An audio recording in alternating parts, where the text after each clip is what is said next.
Hey everyone, hope you're doing well. So Friday হচ্ছে আমার সবচেয়ে মোস্ট ইম্পর্টেন্ট এন্ড সুইট একটা ডে। সেই ডেটা হচ্ছে ট্রিট ডেও বলতে পারেন, চিট ডেও বলতে পারেন। সেদিন নিজেকে নিজে আমি চিটও করি এন্ড নিজেকে নিজে আমি ট্রিটও দিই।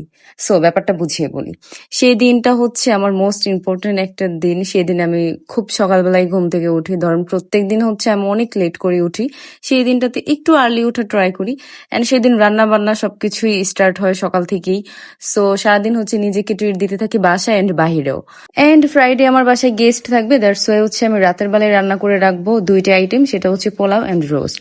আমি যতবারই বলি না কেন যে আমি সকালবেলা ঘুম থেকে উঠবো, সেটা আমার কখনোই হয়ে ওঠে না। সো রাতের বেলা হচ্ছে আমি একটু রেডি শেডি হয়ে রান্না করতে চলে যাবো। যদিও আমার এত মেকআপ করা লাগে না, আমি এমনিতেই মাশাল্লাহ জাস্ট একটু ব্লাশ দিয়ে নিলাম, কজ ভিডিওতে একটু ভালো দেখা লাগবে, রাইট? চোখেরও তো একটা সৌন্দর্য আছে, তাই না?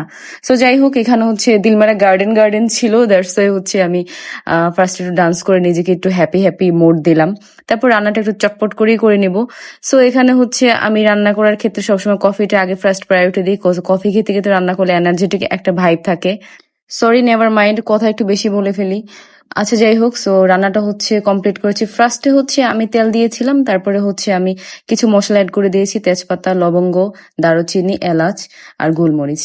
এগুলো দিয়ে তারপর হচ্ছে আমি চালটা দিয়ে অনেকক্ষণ চালটাকে ভেজে নিয়েছি, যতক্ষণ পর্যন্ত এর থেকে একটা সুন্দর স্মেল না আসে, একটা বাদামি রং চলে আসবে, ততক্ষণ পর্যন্ত চালটাকে ভেজে নিব। সাথে আদাও অ্যাড করেছিলাম আর একটু দুর্ঘটনা থেকে বেঁচে গেলাম।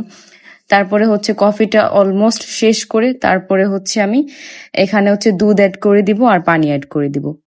এর আগে আমি পোলাও রান্নার ক্ষেত্রে বলেছিলাম যে 2 কাপ চালে 4 কাপ পানি, 4 কাপ চালে 6 কাপ, সরি 4 কাপ চালে 8 কাপ পানি লাগে। সো বুঝে নেন আর কি।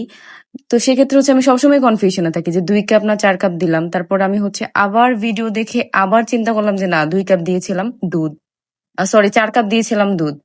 ওকে যাই হোক, সো 6 কাপ মেবি পানি দিয়েছি আমি। তারপর হচ্ছে ওটাকে ঢেকে দিলাম হতে থাক। তারপর হচ্ছে পোলাওটা দমে দিয়েছিলাম 25 মিনিটের মতো, তারপরে হয়ে গেছে অলমোস্ট। এখানে হচ্ছে আমি এই রোস্টটাকে চিকেনটাকে মেরিনেট করে রাখবো। তারপর হচ্ছে এটাকে আমি আরো 1 ঘন্টা পর রান্না করব। So after 30 minute my pulao done and smell was so good, মাশাল্লাহ। আমি নিজেকে নিজেই হচ্ছে নিজের ফ্যান হয়ে গেছি, একদম আউটস্ট্যান্ডিং ছিল ওভারঅল। সো এখানে হচ্ছে আমি আগে পেঁয়াজটাকে একটু বেরেস্তা করে নিয়েছিলাম, তারপরে হচ্ছে সকল ধরনের মশলা এন্ড রাঁধুনি যে রোস্টের মশলাটা আছে সেটা দিয়ে দিলাম।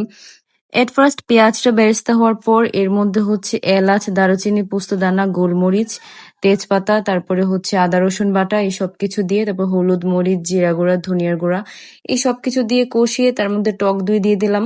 দেন ফ্রাই করা চিকেনটা দিয়ে পানি স্কিপ করে অলওয়েজ আমি দুধ দিয়ে রোস্টটাকে করি, কজ খেতে ইয়াম্মি এন্ড একটু মিল্কি মিল্কি ভাইব আসে।